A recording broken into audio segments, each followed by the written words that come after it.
Hey guys, welcome back to my channel. आप सुन रहे थे मेरे साथ ए ब्रोकन हार्ट भाग 14। माया के पापा का बदला हुआ रूप ईशान को हैरान कर गया। वह यहाँ उनसे अपने और माया के रिश्ते की बात को लेकर आया था, लेकिन माया के पापा ने उसे सबके सामने बेइज्जत करने से लेकर उसे उसकी औकात तक दिखा दी। ईशान कुर्सी से उठ खड़ा हुआ तो माया के पापा उसके सामने आए और गुस्से से लेकिन दबी आवाज में कहा, तुम्हें क्या लगा तुम माया को अपने प्यार के जाल में फंसा लोगे और वो सब छोड़कर तुम्हारे पास आ जाएगी? बाप हूं मैं उसका अच्छा बुरा मैं बेहतर जानता हूँ। माया मेरी इकलौती बेटी है। बचपन से लेकर अब तक उसकी हर ख्वाहिश पूरी की है मैंने। अरे तुम्हारे पास है क्या? हाँ, माँ बाप के पैसों पर पले बड़े हो, कौन जाने वो कैसे लोग हैं। वो भी तुम्हारी तरह होंगे, ये तुम्हारी परवरिश बता रही है। ईशान अपने लिए हर बात सुन सकता था, लेकिन जैसे ही माया के पापा ने उसके माँ बाप के बारे में कहा तो उसे गुस्सा आ गया और वह चिल्लाया, खबरदार जो मेरे पेरेंट्स के लिए कोई गलत बात की। आप जानते क्या है उनके बारे में? मुझे ऐसे लोगों के बारे में जानने की जरूरत भी नहीं है। निकल जाओ मेरे घर से और आइंदा यहाँ दिखाई मत देना, और माया से तो तुम दूर ही रहो, समझे? माया के पापा ने ईशान को धक्का देकर कहा, जिससे ईशान का गुस्सा और बढ़ गया और उसने माया के पापा की कॉलर पकड़ ली और उनकी आंखों में देखते हुए कहा, माया सिर्फ मेरी है और मैं उससे बहुत प्यार करता हूँ। अगर हमारे बीच कोई आया तो मैं उसे छोड़ूंगा नहीं। ईशान, छोड़ो इन्हें, क्या कर रहे हो? मैं कहता हूँ छोड़ो इन्हें। देवांश ने आकर ईशान से माया के पापा को दूर करते हुए कहा, आप मेरे और माया के बीच नहीं आ सकते, समझे आप? ईशान ने देवांश की गिरफ्त से खुद को छुड़ाते हुए कहा, मेरे घर आकर मुझ पर चिल्लाने वाले तुम होते कौन हो? तुम क्या तुम्हारा बाप भी? माया के पापा ने इतना ही कहा कि ईशान ने देवांश को धक्का देकर साइड किया और एक घूसा माया के पापा को दे मारा। माया के पापा नीचे जा गिरे। शोर सुनकर बाकी सब भी बाहर चले आए। देवांश ने ईशान को रोका। अपने गुस्से में वह आपे से बाहर हो चुका था और देवांश से खुद को छुड़ाने की कोशिश कर रहा था। माया ने अपने पापा को उठाया और उन्हें संभाला। वह हैरानी से ईशान को देख रही थी। उसे कुछ समझ नहीं आया कि एकदम से ये क्या हुआ। माया के पापा ने ईशान को देखा और बहुत ही गंदी नजर से देखने लगे। माया के पापा को ईशान पहले ही पसंद नहीं था और इस हरकत के बाद से तो वे ईशान पर और गुस्सा हो गए। उन्होंने गुस्से से कहा, देवांश, बाहर निकालो इसे, मैं इसकी शक्ल भी देखना नहीं चाहता। ईशान तुम यहां से जाओ प्लीज, देवांश ने ईशान से रिक्वेस्ट करते हुए कहा। ईशान को होश आया कि गुस्से में उसने माया के पापा पर हाथ उठाकर बहुत बड़ी गलती कर दी। उसने माया की तरफ देखा तो माया उसके पास आई और धीमी आवाज में कहा, ईशान, तुमने पापा से कुछ कहा क्या? तुम दोनों के बीच कुछ हुआ है क्या? इस वक्त पापा बहुत गुस्से में हैं। अभी के लिए तुम प्लीज यहाँ से चले जाओ, मैं बाद में आकर तुमसे मिलती हूँ। तुम आओगी ना? ईशान ने बेचैनी भरे स्वर में कहा। हाँ, पर अभी तुम यहाँ से जाओ प्लीज, माया ने कहा। माया, अंदर चलो, माया के पापा ने गुस्से से तेज आवाज में कहा। तो माया ईशान से फिर कहने लगी, प्लीज जाओ यहाँ से, प्लीज। ईशान ने माया के पापा को देखा और वहां से चला गया। माया के कहने पर ईशान वहां से चला गया। देवांश और माया के दोस्त कुछ समझ नहीं पा रहे थे कि आखिर माया के पापा और ईशान के बीच क्या बात हुई। सभी अंदर चले आए। माया ने अपने पापा को संभाला। कुछ देर बाद माया के दोस्त चले गए और थोड़ी देर बाद माया देवांश को घर छोड़ने के लिए बाहर तक चली आई। माया का उतरा हुआ चेहरा देखकर देवांश ने कहा, आई थिंक तुम्हें ईशान से एक बार बात करनी चाहिए। वो तुम्हारा अच्छा दोस्त है, आई होप वो तुम्हें समझेगा। उसने पापा पर हाथ उठाकर अच्छा नहीं किया देवांश, वो ऐसा कैसे कर सकता है? मैंने सोचा बाकी दोस्तों की तरह ईशान भी पापा से मिल लेगा, लेकिन उसने सब अंदर जाकर पापा को कैसे फेस करूंगी, समझ नहीं आ रहा। माया ने परेशान होकर कहा। देवांश ने आगे बढ़कर माया को गले लगाते हुए कहा, रिलैक्स माया, ईशान ने जो किया वो गलत था, लेकिन वो हीट ऑफ द मोमेंट हो गया। तुम इस बारे में ज्यादा मत सोचो। I am always with you. Thanks. I am so sorry, Ishaan की वजह से तुम सबका मूड खराब हो गया। माया ने देवांश से दूर होते हुए कहा, it's okay Maya, lunch was amazing. मैं चलता हूं, कल ऑफिस में मिलते हैं। देवांश ने माया की बाह छूकर कहा, बाय। माया ने कहा और फिर देवांश के जाने के बाद अंदर चली आई। माया हॉल में न रुककर सीधा अपने कमरे में चली आई। उसकी आंखों के सामने बार बार ईशान का गुस्से वाला चेहरा आ रहा था। आज से पहले उसने ईशान को इतने गुस्से में नहीं देखा था। माया के घर से निकलकर ईशान पैदल ही चल पड़ा। वह गुस्से में था। माया के पापा ने जो कुछ भी कहा सब उसके जहन में चल रहा था। चलते चलते उसने शर्ट के ऊपर के 2 बटन खोल लिए। गलियों से निकलकर वह सड़क पर चला आया और फुटपाथ पर चलने लगा। चलते चलते ईशान थक गया तो सड़क किनारे फुटपाथ पर रखी पत्थर की बेंच पर आ बैठा। उसने अपने हाथों को घुटनों पर रखा और अपनी उंगलियों को आपस में फंसाकर सर झुका लिया। ईशान आज पहली बार इतना गुस्सा हुआ था। वह जैसा भी था, लेकिन अपने मॉम डैडी के बारे में गलत सुनना उसे हरगिज पसंद नहीं था। साथ ही उसे माया के पापा पर हाथ उठाने का अफसोस भी था।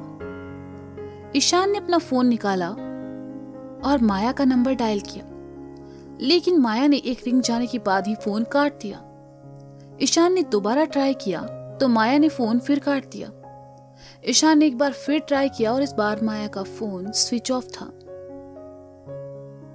ईशान ने फोन वापस जेब में रख लिया और वहीं बैठा रहा। दोपहर से शाम हो गई, लेकिन ईशान खामोशी से वहीं बैठा माया के बारे में सोचता रहा।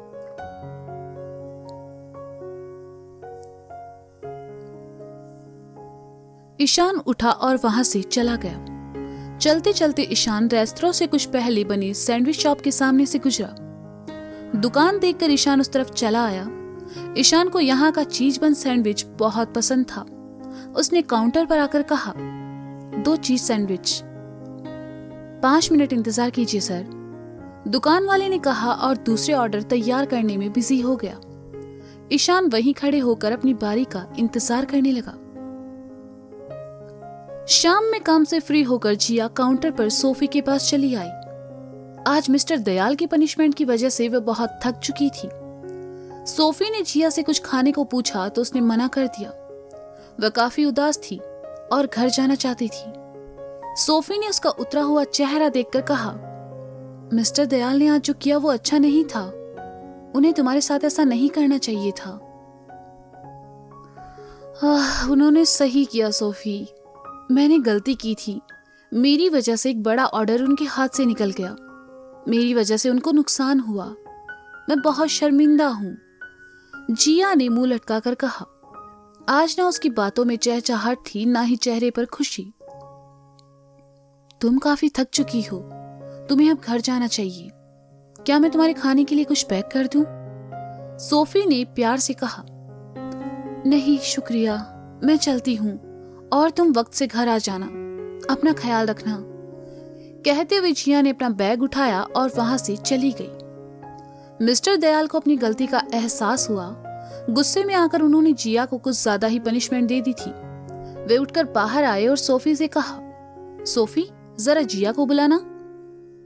वो तो अभी अभी घर के लिए निकल गई, आपको उससे कुछ काम था? मिस्टर दयाल, उसे अब और पनिशमेंट मत दीजिएगा। वो आज काफी थक चुकी है। मैं वादा करती हूँ वो आगे से ऐसी कोई गलती नहीं करेगी। सोफी ने उदास होकर कहा। दरअसल मैं उससे माफी मांगने ही आया था। मैंने उस पर कुछ ज्यादा ही गुस्सा कर दिया। मुझे ऐसा नहीं करना चाहिए था। मिस्टर दयाल ने उदास होकर कहा। तो सोफी को हैरानी हुई, लेकिन साथ ही साथ खुशी भी। सोफी, क्या तुम घर जाते वक्त उसके लिए रेस्टोरेंट से कुछ डोनट्स और केक ले जाओगी? उसे कहना मैं अपने बर्ताव के लिए बहुत शर्मिंदा हूं। मिस्टर दयाल ने कहा तो सोफी मुस्कुरा उठी और हाँ में अपनी गर्दन हिला दी। मिस्टर दयाल वहां से वापस अपने कैबिन में चले गए। अपनी साइकिल पर सवार जिया उदास से चली जा रही थी। ना वह आज रोजाना की तरह खुश थी, ना ही गुनगुना रही थी। आज जिया की किस्मत सच में खराब थी। कुछ ही दूर चली होगी कि उसकी साइकिल का टायर पंचर हो गया और उसे नीचे उतरना पड़ा।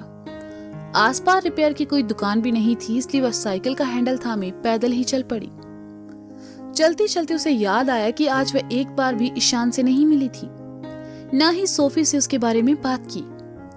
चलते चलते जिया की नजर फुटपाथ पर बने चीज बन सैंडविच वाले शॉप पर पड़ी। बन सैंडविच का ख्याल आते ही जिया के पेट में चूहे कूदने लगे। जिया ने अपनी साइकिल वहां रखे बेंच के पास खड़ी कर दी और बैठकर अपने बैग में पैसे देखने लगी, लेकिन उसके पास आज एक चीज सैंडविच खरीदने के पैसे भी नहीं थे। वह उदास होकर वहीं बैठ गई और सामने सड़क पर आती जाती गाड़ियों को देखने लगी। जिस बेंच पर जिया बैठी थी उसी बेंच से लगकर पीछे एक और बेंच था। ईशान अपने सैंडविच लेकर उसी बेंच पर बैठा था, इस बात से बेखबर कि उसके पीछे वाली बेंच पर जिया बैठी है। उदास होकर जिया खुद से कहने लगी, मिस्टर दयाल ने मुझ पर भरोसा नहीं किया। उन्होंने आज मुझे पनिशमेंट दी। मैं उन्हें बुरा भी नहीं कह सकती क्योंकि उन्होंने मुझे नौकरी पर रखा है, लेकिन कम से कम उन्हें मेरी बात पर भरोसा तो करना चाहिए। मैंने जानबूझकर ऑर्डर बर्बाद नहीं किया था, वो उस लड़की की वजह से। लेकिन वो मेरी बात का यकीन क्यों करेंगे? मैं हर रोज कोई ना कोई गड़बड़ कर देती हूँ। वो सच ही कहते हैं, मैं किसी काम की नहीं हूँ। ओह, ये मेरे साथ ही क्यों होता है? क्या मैं इतनी बदनसीब हूँ?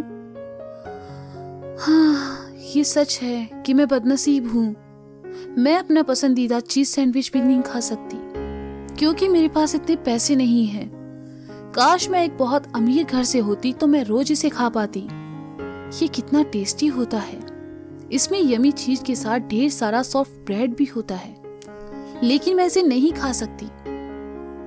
मैंने इस महीने के अपने सारे पैसे खर्च कर दिए हैं। जिया अपने आप से बातें किए जा रही थी। पीछे बैठे ईशान ने सुना तो खाते खाते उसका हाथ रुक गया। उसने महसूस किया कि सैंडविच की जरूरत उससे ज्यादा उस लड़की को थी जिससे बार बार वह टकराता है। ईशान उठा और चुपचाप दूसरा सैंडविच का कैरी बैग जिया के बगल में रखकर वहां से चला गया। खुद से बात करते हुए जिया ने जैसे ही अपने बगल में देखा तो हैरान हो गई, लेकिन अगले पल खुश होकर उस कैरी बैग को उठाया और उसमें रखा सैंडविच निकालकर कहा, ये तो बन सैंडविच है, लेकिन ये यहाँ किसने रखा? जिया ने आसमान में देखा और मुस्कुरा दी। वह उठी और खाते हुए अपनी साइकिल लिए आगे बढ़ गई।